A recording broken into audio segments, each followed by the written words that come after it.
Guys, क्या आपने कभी सोचा है कि ऑयल या फिर वाटर के टैंकर हमेशा गोली क्यों बनाए जाते हैं, जबकि अगर क्यूबिकल शेप में बनाए तो टैंकर की कैपेसिटी को बढ़ाया जा सकता है। फिर भी हम लोग ऐसा नहीं करते। इसके पीछे का रीजन क्या है? डोंट वरी, मैं आपको बताता हूं। उसके पीछे का रीजन ये है कि जब भी किसी लिक्विड को किसी बॉडी में कैरी किया जाता है तो वो लिक्विड बॉडी के कॉर्नर्स में बहुत ज्यादा प्रेशर बनाता है, जिसकी वजह से कॉर्नर्स के क्रैक होने की संभावना बढ़ जाती है और लिक्विड वहां से लीक भी हो सकता है। इसके विपरीत अगर बॉडी गोल हुई तो वहां पर कोई कॉर्नर होते ही नहीं है, तो क्रैक कहां से होगा? इसके अलावा जो गोल टैंकर्स होते हैं वो ट्रक को एक लो सेंटर ऑफ ग्रेविटी प्रोवाइड करता है, जिससे टैंकर और ट्रक की स्टेबिलिटी बढ़ जाती है। आपको ये इंटरेस्टिंग फैक्ट जान के कैसा लगा? चैट सेक्शन में लिखना मत भूलिएगा। यूके का एक सिटीजन केन विलमन ऐसे ही एक दिन बीच में घूम रहा था। अचानक से उसकी नजर एक पीले बदबूदार पत्थर पे पड़ती है। वो उस पीले बदबूदार पत्थर को घर लेके आता है और उसकी जांच करता है।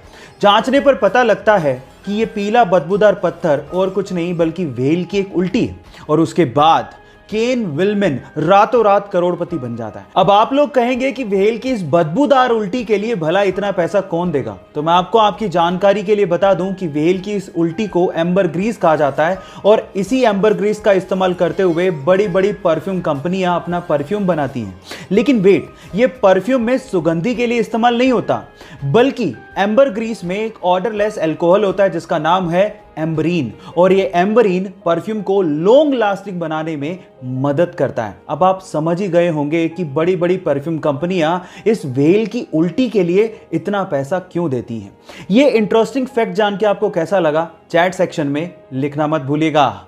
ये घटना है सन 1996 की, जब ब्रूकफील्ड जू में एक 3 साल का छोटा सा बच्चा गोरिल्ला के पिंजरे में गिर जाता है और उसके बाद थोड़ी देर में वहां से गायब भी हो जाता है। सब लोग हैरान परेशान थे कि आखिरकार वो छोटा सा बच्चा गया कहां।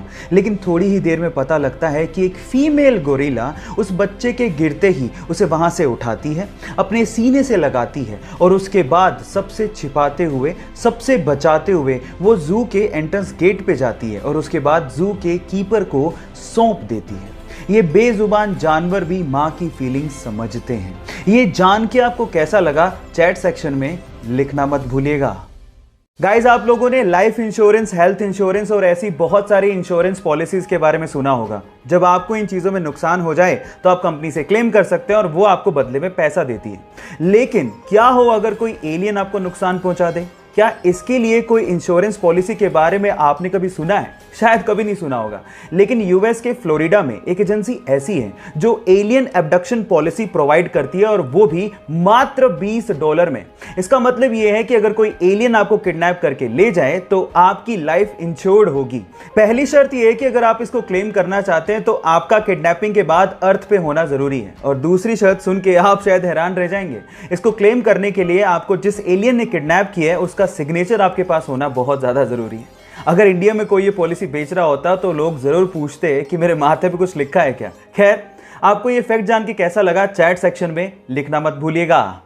गाइस, अगर आपको भी ये लगता है कि ऑर्गेनिक फूड पेस्टिसाइड फ्री होते हैं और उसकी वजह से वो ज्यादा हेल्दी होते हैं और नॉर्मल फूड इतने ज्यादा हेल्दी नहीं होते as compared to organic food, तो आप लोग गलत सोचते हैं। मैं आपको आपकी जानकारी के लिए बता दूं कि नॉर्मल फूड और ऑर्गेनिक फूड दोनों में इक्वल अमाउंट ऑफ न्यूट्रिशंस होते हैं। जी हाँ, और दोनों में पेस्टिसाइड भी यूज होते हैं। तो दोनों में फर्क क्या है? दोनों में फर्क सिर्फ इतना है कि ऑर्गेनिक फूड में जो पेस्टिसाइड यूज किया जाता है वो नेचुरल होता है, ह्यूमन मेड नहीं होता। इनफैक्ट अगर आप नॉर्मल सब्जियों को भी उतनी शिद्दत से धो के पका के खाओगे तो वो उतने ही हेल्दी होते हैं जितने ही ऑर्गेनिक फूड होते हैं।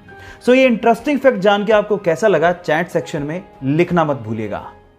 मछली जल की रानी है, जीवन उसका पानी है। गाइस, ये लाइनें आप लोगों ने बचपन में जरूर सुनी होंगी और उसको सुन के ये अंदाजा लगा लिया होगा कि मछली बिना पानी के नहीं रह सकती। लेकिन एक मछली ऐसी है जो कि इन लाइनों को गलत साबित करती है। जी हाँ गाइस, आप ठीक सुन रहे हैं। एक मछली ऐसी है जो कि बिना पानी के ना सिर्फ जिंदा रह सकती है, वो जमीन पे चल भी सकती है और पहाड़ों पे चढ़ भी सकती है।